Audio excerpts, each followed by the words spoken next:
What is going up, YouTube? It's another video working on the Z. Today I'm going to be swapping out my radiator because I have a bad leak somewhere here at the neck of the radiator. As you can see, it spews out all over my intake cover, my plenum cover, all over the hoses.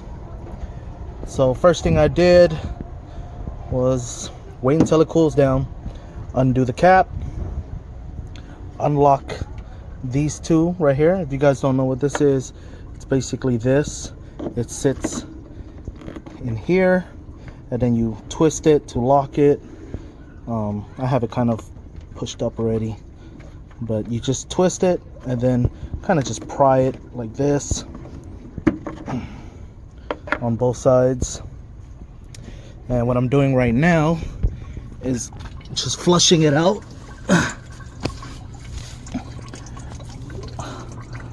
There's the radiator, what do you call it, plug, and that's located on the bottom of the radiator on the driver's side. As you can see, it's right there. I already filled this up. So once that's fully flushed, I will get back to it. For now, I'm just gonna pause it until it fully flushes out.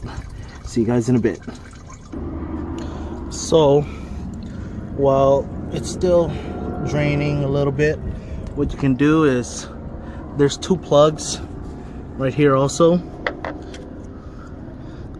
It's closed off like this. You just pull it off and it'll expose a 10mm bolt on each side. You want to get those off too. Alright, so now that it's fully flushed, the radiator flushed, also what you want to do is you want to release the what do you call it, the breather hose, or I mean the bleeder, which is right here. It's on the passenger side right next to where your battery, if you follow your battery, follow this hose, and it's the hose behind it. It's right there. The reason you want to do that is because, oh, and it's also a Phillips. Mine is kind of stripped a little bit, but it's a Phillips. The reason you want to do that is because after you change out the radiator and you start filling it up, you don't want air to get stuck in between the coolant, air bubbles or air pockets. So while you're pouring coolant into here, if there's any air traps, air pockets, bubbles, whatever also going in, it's going to travel down the hose all the way to here, and it will allow all the trapped air or pockets to release from there. You continue to pour coolant in there and just let it do, you know, its job and allow air to escape. So now that it's fully flushed, what you want to do, from my recollection, is take off this hose. Of course, you're gonna take off this big one. Well, I can't even do it one hand. It just kind of, come on, baby, come on, be a good girl. Oh yeah, there we go. So that's one, that's two, and there's another big one at the bottom right here, right next to where you flushed it. You pull that one out. If I do see any other ones, I'll let you guys know, but let me pull this one off and then start working on getting the radiator out. Alright guys, so another thing that I had to do was I had to remove the coolant reservoir tank, which sits right here. It's just a 10mm bolt that's right here, that's it, which is now sitting right here. The 10mm bolt goes right there. When you undo it, the hose runs like this into this clip into here. When you do take it off, make sure that you grab the hose and face it upward so it doesn't spill. So I had to take that off.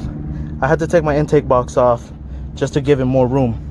Now, the first thing you need to do before taking out the radiator is you have to take off the fans. Now the thing about the fans is, if I can remember, It does not have any bolts holding it. The only thing it should have, if you go under the car,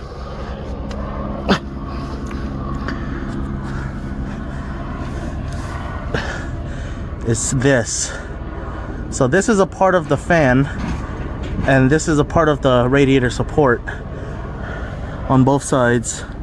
So all you gotta do is push, oh there you go, push it up and out of the hole.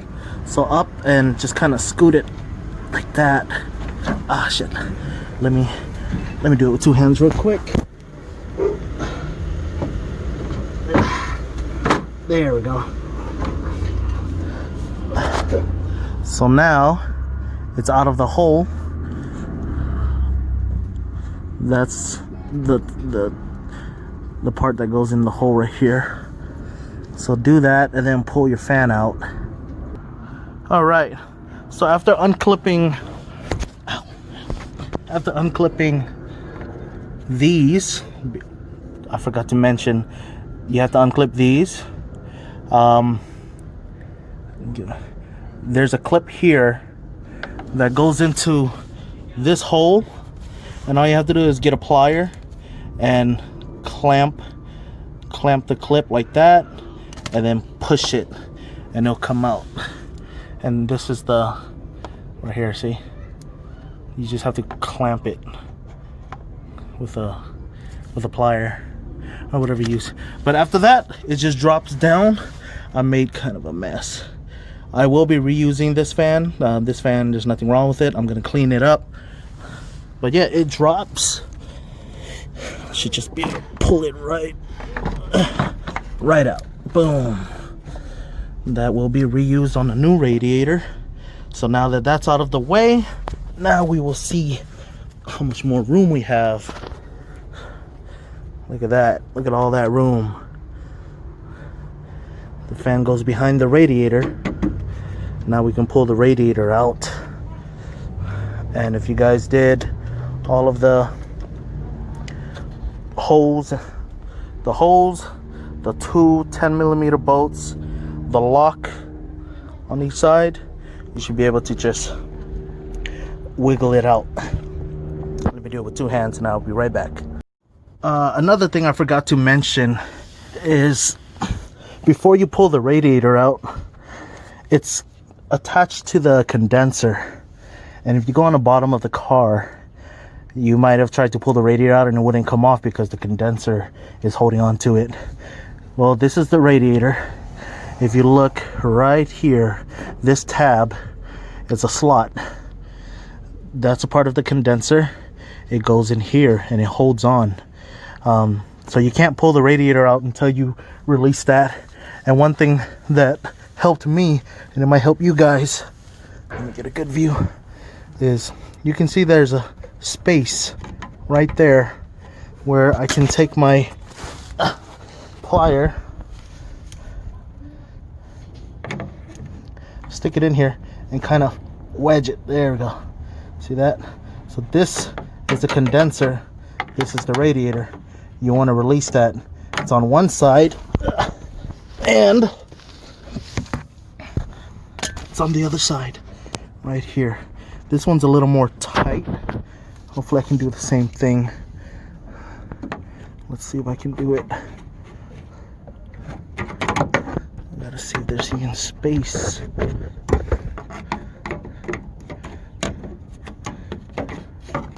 Jeez. Come on, baby. Let's see if we can try to push it up a little.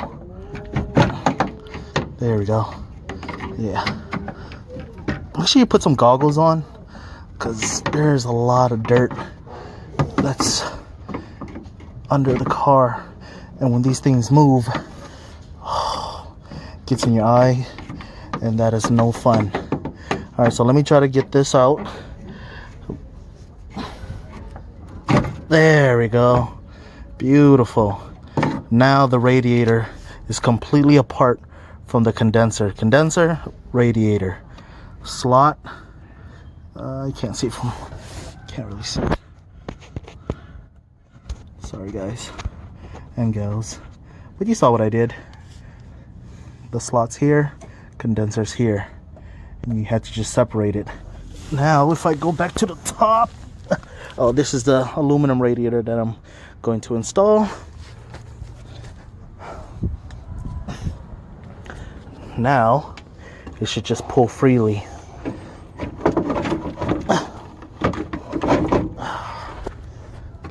It's hard to do with one hand. Come on, baby.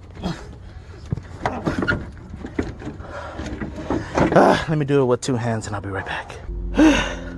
So, instead of pulling it up, I ended up going under the car and just wiggling it like crazy until it came down. So that works too.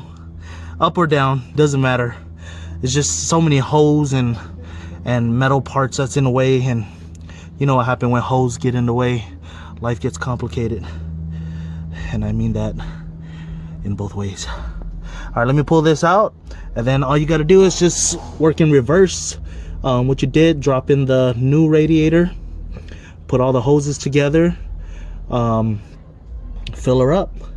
Let's get to it. Alright, so if you did everything in reverse after everything was taken off, you should have everything back together. The fan is good, radiator is good. I think the biggest problem that I had was with the condenser, trying to reline it back up. For some reason it was just really loose, but condenser sitting good, radiator sitting good, no leaks, hoses are back on, good pressure, bleeder valve is back on. Make sure you put the bleeder valve back on 100%.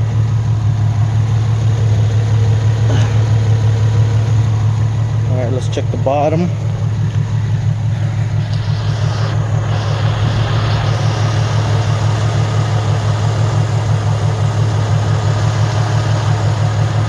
Yep, no leaks.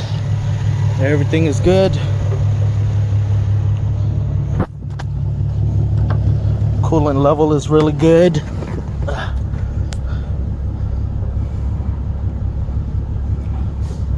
That's sitting pretty right there, a little under half. That's where I like it.